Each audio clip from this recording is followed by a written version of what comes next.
तर आता बातमी येते बारामतीच्या लोकसभा मैदानातून। विरोधकांवर टीका करणार नाही, माझा विजय निश्चित आहे असं पंकजा मुंडेंनी म्हटलंय। तर मुंडे भाऊ बहीण एकत्र आले तरी ते वंचितला आव्हान देऊ शकणार नाहीत असं हिंगेंनी म्हटलंय।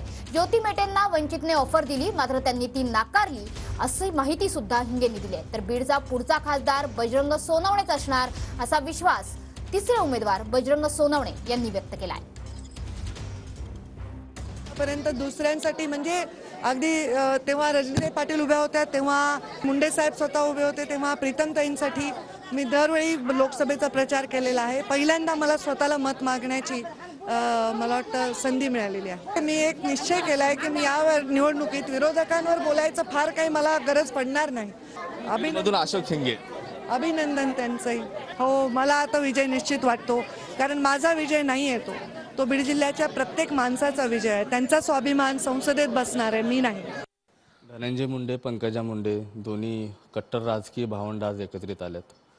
वंचितला आव्हान वाटतं काय? आम्हाला त्यांचं आव्हान काय वाटत नाही।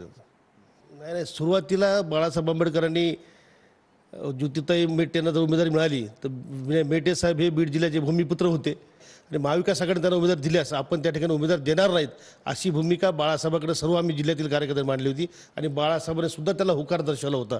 पण दुर्दैवाने त्यांना महाविकास आघाडीकडून उमेदवारी मिळाली नाही आणि त्यानंतर वंचितकडून सुद्धा बाळासाहेबांनी त्यांना ऑफर दिली होती, पण त्यांनी त्या ठिकाणी नकार दिला।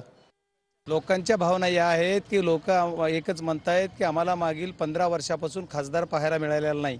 तुम्ही खासदार म्हणून आम्ही तुम्हाला निवडून देणार आहोत, तुम्ही फक्त आमच्या गावागावात प्रत्येक वेळेस परत पुन्हा या। विजय निश्चित म्हणायचा बजरंग सोनवणे 100% निश्चित आहे।